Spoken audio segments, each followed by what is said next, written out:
ran the vehicle for a while, and if you look in that hole there, you see that it's boiling right inside the thermostat housing. What that lets me know is I've definitely reached 212 degrees, what will be required for a boiling point. But the problem is the thermostat's not opening to let any water go in there. Well, we're about to find out. I'm doing part 2. Part 1, I had flushed the heater coil.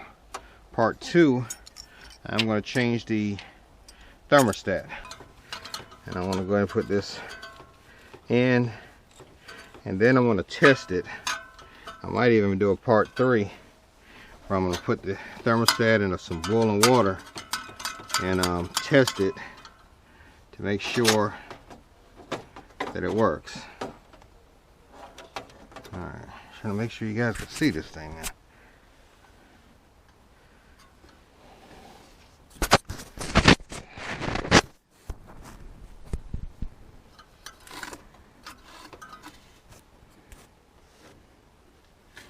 Alright. Can't see it too much, I apologize. I gotta roll with it. Gotta roll with it here. But I'm taking the bottom bolt off on the thermostat. Alright, I got the bottom bolt off.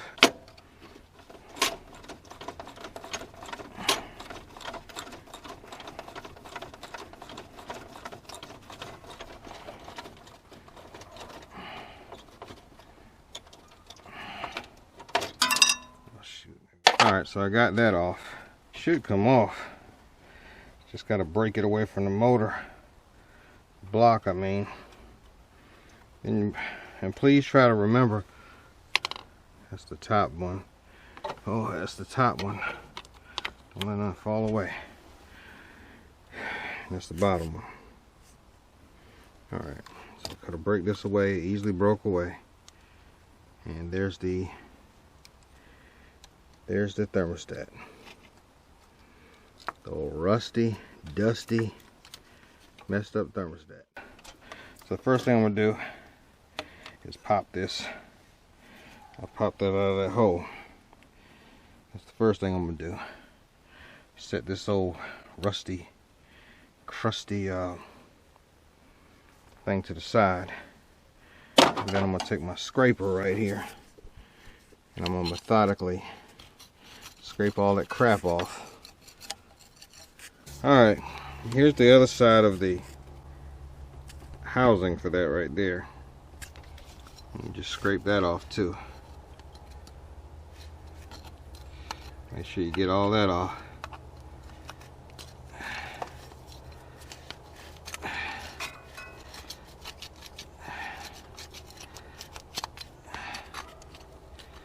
Scrape all that off. I don't think you need to put any gasket sealer on this thing. The gasket maker. I don't think you need to put any gasket maker on this thing or none of that crap, but I do. It's your own preference how you want to do it or what you want to do. Make sure you scrape it real good.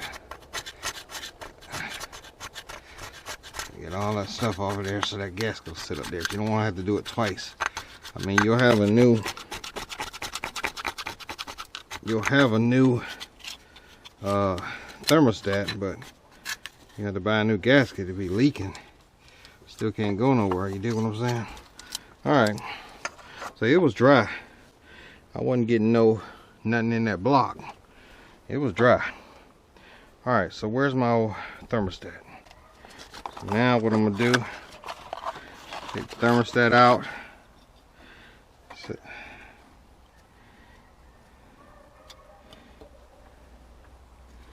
set it right in there. It actually sits in there. It didn't go nowhere. I said nowhere, like I'm in St. Louis. And then I'm gonna open the thingamajigger here and be careful not to tear your gasket, opening it too fast or being in a rush.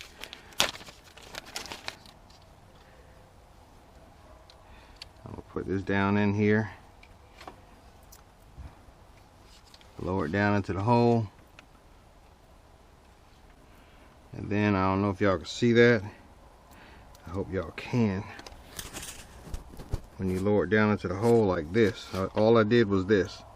I grabbed it and I tried to line it up. I'm trying to line up the thermostat with the hole. And you'll know if it's lined up because it ain't gonna go in the, it ain't gonna go all the way through. All the way through, and I see that it went in.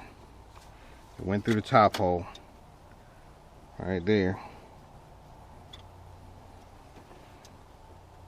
Now, I'm going to take the bottom screw and see if I can get it to go in the bottom hole down here. See where my fingers are? See that screw? I'm going to see if I can push it through the bottom hole. Don't lose the screw.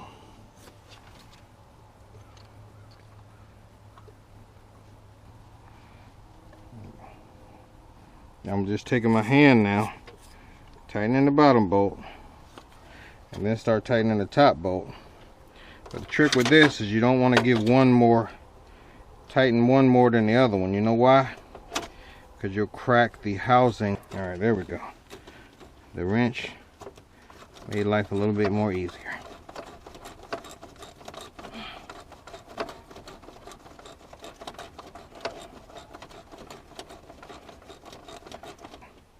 Tighten them kind of a little bit of the top, a little bit of the bottom, because if you crack this thermostat housing, you're gonna have to go to the junkyard and get you one.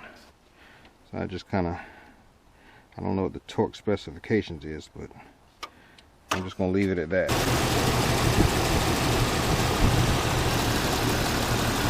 All right, with these Cherokees, you gotta fill it up real slow. And if I start getting some heat, then I know I'm on the right track here. All right, so I got my heat to come back on.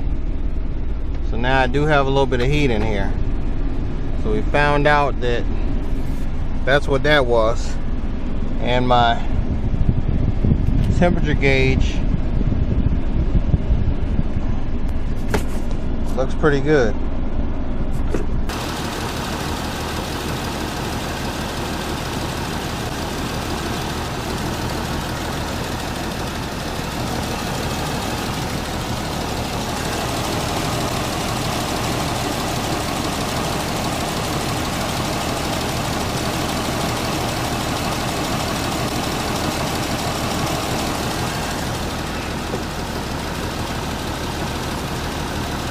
I think I'm having a little bit more problems than just this. So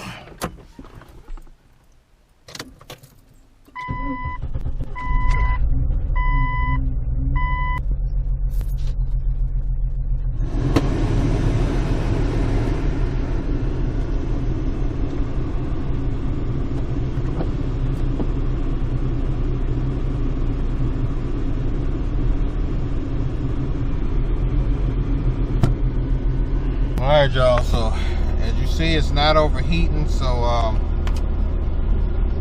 don't exactly know what's going on, but it's not running that good, and my heat isn't that strong, and I got a little white smoke. So I got other problems other than what I fixed. But if what I fixed so far was your problem with yours, then I hope the video helped. And this is Hood Handyman. And I got a check engine light, but I've had that on since Skippy was a puppy, so y'all don't pay that no attention. It's Hood Handyman. It's Grind Time Media. I'm out.